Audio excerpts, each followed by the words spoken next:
I've been off of Adderall for a little bit over a month now, and it's been a roller coaster, but honestly nowhere near as bad as all the Reddit threads made it seem like it was going to be. My name's Charisma. If you're new here, I have been on Adderall for over 2 years now, and I just got off. I think I'm like 40 something days. I was going to say sober. Kind of, technically. I've been off of Adderall for about 40 days now, 42, 43 days. And yeah, it's literally like going sober. We're gonna get into all the side effects, withdrawals, this and that I've been going through in this video. I started taking Adderall along with antidepressants at the end of 2021, and they definitely served their purpose in my life, and they changed my life in many ways. But I've been off of my antidepressants for a few months now, and I'm just now getting off of Adderall.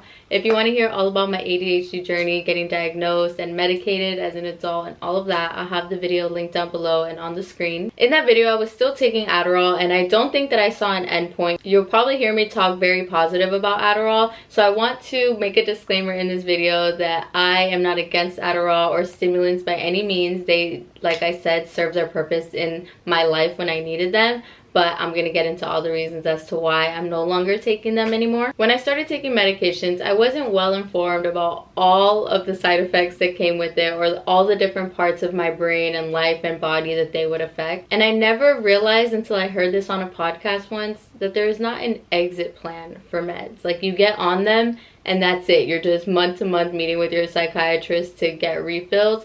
And there was never, I don't know how it never dawned on me, but there was never a talk about when you're gonna stop taking them, or when you get better, or like, I don't even know what the term would be, but when it's time to stop taking antidepressants or stimulants. It's like an unspoken thing that you're just gonna be on them forever. That's when I really started thinking about getting off. I hated how dependent I felt on Adderall specifically, or when the shortage started happening, it wasn't affecting me for a long time, and when it started to affect me and I was realizing that I was not okay, like mentally and emotionally, without my Adderall, I didn't know that it affected my emotions. The Adderall trying to balance my ADHD, then being off of it, just like would make my regulations of my emotions just so much out of whack. Like, I didn't know all of these things were affected by me being on Adderall, not being on Adderall, and just like the on and off of it as well. And then when I was affected by the shortage, having to go through that monthly, like, is it gonna happen again, or am I gonna be put on a different medication? Because then I was having to try other medications while Adderall was out of stock, and that was a whole ordeal in itself. I would try Ritalin, and I spent the entire month of February last year crying. So once I realized, like, okay, I don't want to be dependent on this forever and going through this forever, I was like, I need to get habits, routines, and things in place now, so that one day when I'm no longer on medication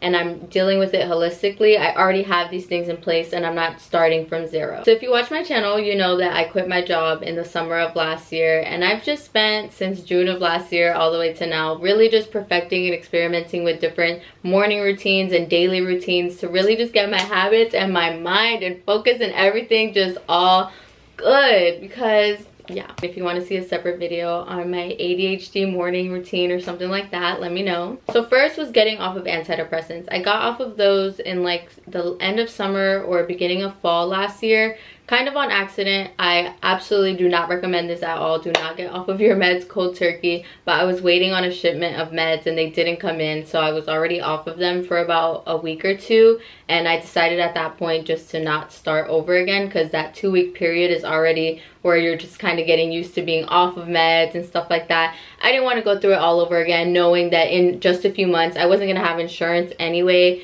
to continue in the new year with medication. So I was like, this is perfect. I'll just start getting off of the antidepressants now, and then I'll get off the Adderall eventually. Again, please consult with psychiatrists and your doctors. Do not take any medical advice from me or anyone on this platform. Go to your doctors. I honestly don't know if there was any difference from when I stopped taking the antidepressants and now. Like, I'm not really good at noticing things like that. Maybe if I go back and read journal entries, or if I ask my boyfriend or something. I just know that I do have to work harder to not be depressed. Maybe I have to make sure I'm working out and getting sunlight and doing stuff like that. Maybe in the past I just was like, oh, my medication got it. Like, you know, I don't know. Now I'm just actively trying to make things better versus just taking meds every day and going about my life. I don't know. We'll skip past that. I can't tell you if I need to be on antidepressants or not. Like, someone else tell me that. I don't know. Anyways, and I also got into a very serious relationship last year. I moved in with my boyfriend. So being with someone, it's like forcing me to notice like my patterns, my actions, and like my daily routines and stuff. And that's when I was like, holy crap, like I'm not okay. Like I'm depressed. Like I like to come home from work every day and rot. Like, and that's fine. A lot of people do that, but I just like, I used to be a workout girly. I used to be a 5 a.m. gym girly. Like, you know, I just felt like I do have time in the day, but it just felt like getting out of work so drained. It was already dark outside. Like, even though I may have had 4 or 5 hours after work, like I didn't want to cook, I didn't want to clean, I didn't want to get out of bed. When it's just me, I don't really care to notice those things and I'm just living my life. But when you realize there's another person now involved, I start to like notice my actions in these ways. So that really was the catalyst to noticing what I was like on and off Adderall and how it affected my moods, my appetite, and everything. So I made a plan with my psychiatrist to slowly wean off of Adderall because I didn't want to go through the crazy withdrawal stuff that a lot of people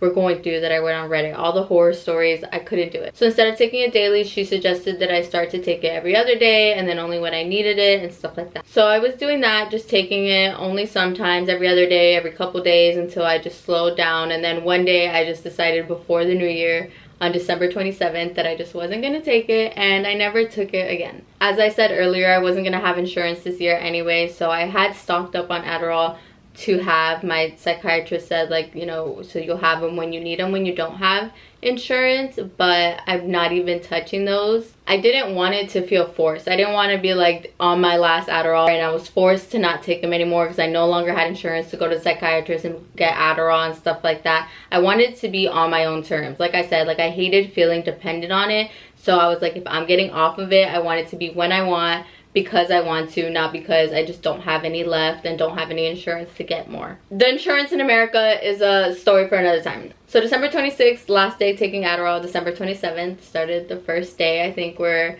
now 40 something days in, and yeah, it's been really good, I guess. I don't know why I said that. We're getting into all the negatives now, so I don't know why I said that. So right after the new year, I got super sick, and it was going around at the time. Everyone was sick, all my friends were sick, so I just assumed that that's what it was. But then when I sat down to think about this video and write everything out, I was like, wait, that could have been part of the withdrawals. Like my immune system just being down or something. I don't know. I could be wrong. I had a lot of brain fog for a couple of weeks, but I really just tried to stick to my everyday morning routine with journaling and everything else to get my brain together. Just so, because I know those things make me feel better. Like a brain dump, like writing down what I need to do in a day or how I'm feeling or this and that. Like I just really tried to stick to the journaling, working out, and those things when I had really bad brain fog. And it was hard to work out at first, but I started with at-home yoga, at-home Pilates, and I'm like working my way up to then now I'm now doing functional training at home, but I definitely wasn't starting there. So it was really hard for me to do anything for a little while, and at first my excuse was that I was sick, but then when I was no longer sick, I had no excuse. I literally could not sit down to do anything. I was walking circles in the house. Even with my boyfriend home, we would try to do a puzzle together, and I could not sit and focus on doing a puzzle with him. And I love puzzles. Like, we do puzzles because of me, and he did the whole puzzle himself basically because I couldn't focus. Like something, I don't know, it really sucks. Not having any actual obligations that don't come from myself in this time didn't really help when I was going through the really bad brain fog. Hello, here I am in editing. I totally forgot to say something in the video about my period. It has affected my menstrual cycle, and I did not expect that at all. I had a really constant period coming on the same day or like around the same day for a long time already, and this time my period was 7 days late. At this point I was off of my Adderall for like 3 weeks to a month. My period just was like heavier, longer. I've been spotting. I don't usually spot that much, and I was spotting weeks before my period, and I'm like still spotting days after my period. So very interesting, much to think about. Just thought I would add that in here. I've been posting about this on my TikTok and my Instagram stories, and so many people have been responding, being super encouraging. I had so many people suggesting the same vitamin over and over again, so I finally bought it, and I've been taking vitamin D3 and L-tizarine. I don't know how to pronounce it, L-tyrosine. And I feel like I unlocked like a new community within my already Instagram followers of people who have just been writing me and encouraging me on this subject. So it's been really nice. But yes, the vitamins that have been keeping me going are these two. I've been taking them every day for about 2 weeks now, so I honestly don't know if there's been a difference, but I'm sure taking vitamins is better than not anyway. What makes me so happy is that my appetite is back. I cannot believe it. I'm eating like a normal person again. It's actually mind-blowing. Before, I would just take a couple bites and be full, or if I was hungry, I'd be too focused on something then I'd forget to eat, and then I wouldn't be hungry anymore. I've gained about 6 to 8 pounds back so far, which is super exciting. It's, like I said, only been a little over a month. I thought it was more. I thought I had gained like 10 at one point, but I guess I just ate good that day that I weighed myself. I've been exercising more, which is the most important thing when you have ADHD, especially unmedicated ADHD. I'm doing a lot of at-home workouts with dumbbells, yoga. My boyfriend bought a basketball for us the other day to go play at this outdoor court nearby. So we walked over there, played basketball for a little bit, walked back. That was an hour workout. Along with journaling and other things to get my mind clear, exercising has obviously been the most important one. Unfortunately, but definitely has been the one to do it. I could go on forever about ADHD, mental illness, all the above, but if there's anything in specific you'd like to see from me, like my morning routine, any tips and tricks to stay productive, snacks, etc., please let me know in the comments below. Thank you so much for watching. I hope you enjoyed this video, and I'll see you in the next one.